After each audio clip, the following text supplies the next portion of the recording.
eu, no mais profundo respeito ao Estado laico, às diferentes crenças religiosas e à não crença religiosa, também preciso falar, ainda que brevemente, sobre o Papa Francisco. Sou de tradição protestante, batista, respeito profundamente todas as religiões, inclusive o catolicismo, e sei da importância do Papa Francisco, um vento de esperança para o nosso tempo. Todas as instituições, insisto, todas as instituições têm suas contradições e limites, assim como todos os seres humanos têm as suas contradições e os seus limites. O próprio Papa Francisco falava abertamente sobre a sua condição humana e como humano, com as suas fragilidades e finitudes, reconhecendo esse lugar humano. E essa é, inclusive, uma qualidade dele. Mas, além disso, o seu compromisso radical com os pobres do planeta Terra, denunciando o acúmulo de riqueza em poucas mãos, o seu compromisso com os refugiados, as pessoas fugindo de situações de conflito e de guerra e buscando um efetivo acolhimento.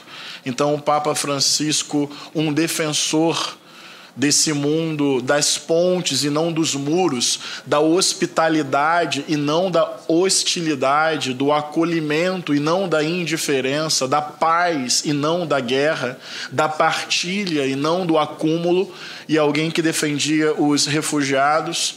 Ele também falava, Padre João, sobre a tal crise humana. O que é a crise humana? Essa junção da crise social com a crise ecológica.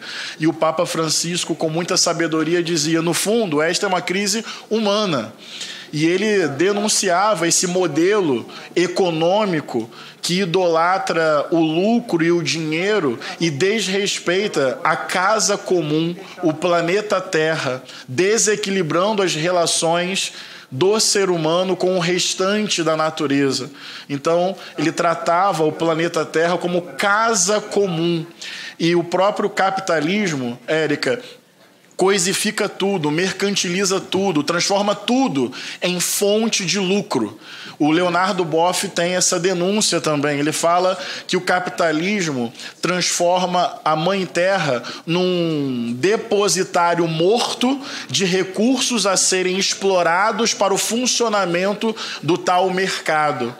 Essa denúncia é muito importante. O Papa Francisco tratava o planeta Terra como casa comum, portanto, muito mais a lógica da harmonia e do cuidado, da coparticipação, do que o domínio, a depredação, a exploração inconsequente, colocando o dinheiro quase como um deus. E também Papa Francisco dizia, o dinheiro deve servir, o dinheiro não deve governar ou dominar.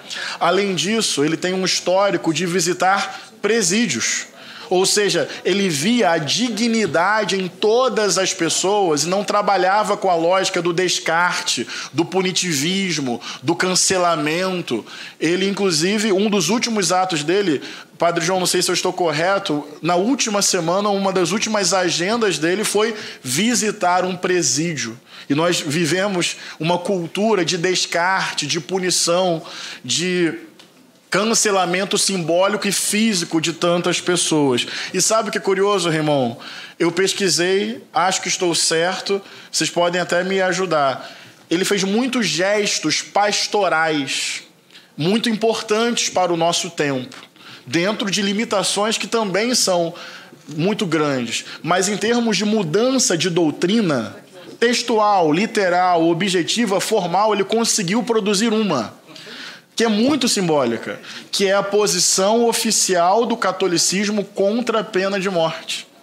E o catolicismo passando a trabalhar política e diplomaticamente em todos os países para a abolição da pena de morte. Eu não acho isso pouco. Numa lógica de extermínio, de uma punição pela violência, uma mudança em termos de doutrina de tamanha relevância, baseada nos direitos humanos, numa espiritualidade profunda, essa, essencialmente do Evangelho, eu acho profundamente importante. E digo isso porque é preciso ter a generosidade, A generosidade que, em grande medida, nós tivemos na trajetória e que nos ensinou e que ficou dentro de nós, dos ensinamentos do Papa Francisco. Aqui, Raymond lembra uma frase que diz: forte é quem morre e não admite matar. Alguns que ficam dizendo que mataram e que se vangloriam de terem matado, esses não são fortes. Esses são os fracos que acham que a força bruta, e é tanta mentira e tanta força bruta, lembrando uma outra canção, Cálice, que nós estamos vivenciando todos os dias. Então, ali nós vimos essa noção de generosidade do Papa Francisco. O Papa, o que ele dizia? Ele dizia, não existe mãe solteira. Mãe não é um estado civil. Mãe é uma condição, é mãe. E ele dizia, me chamam de comunistas, e alguns gostam de chamar todos de comunistas, como se isso carregasse em si alguma coisa a ser maldita. Mas ele dizia, me chamam, para alguns sou comunistas, mas o amor pelos pobres é o centro do Evangelho. E quando ele recebeu Dom Cláudio Umes, Dom Cláudio disse para ele, logo depois que ele foi eleito Papa, Dom Cláudio disse, não esqueça os pobres. E o Papa Francisco nunca esqueceu os pobres. Nunca esqueceu os pobres. E nunca esqueceu que aqui é uma casa comum. Aqui é uma casa comum. Quando a gente fala é uma casa comum, é que é uma casa para todas as formas de vida. Aqueles que acham que podem maltratar a natureza ou que podem maltratar os animais, em verdade acham que tem um poder de maltratar quem ele considera de forma subalterna.